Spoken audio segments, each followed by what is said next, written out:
বাধা দিতে পারিনি। সে তো মানুষ নয়, কিছুই করতে না পেরে আপনার কাছে এলাম ঠাকুর মশাই। আপনি দয়া করে চলুন ঠাকুর মশাই, দয়া করে চলুন। বেশ তো, যাব। আপনার বাড়ি কোথায়? আমার বাড়ি বাগবাজারে, ট্রাম ধরে যাওয়া যায়।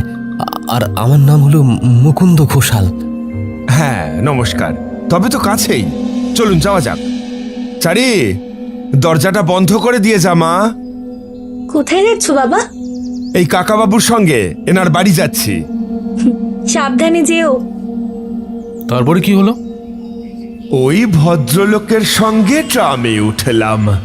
পথে প্রশ্ন করলাম কিছু, কারণ তার ডাকে এত তাড়া ছিল যে মঠলেনে বসে আমি আর বেশি কথা জানতে চাইতে পারিনি।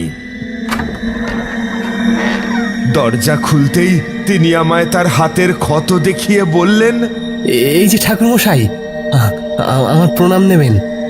গুরুদেব আশ্রমে নেই, আর আমি অন্ধের মতো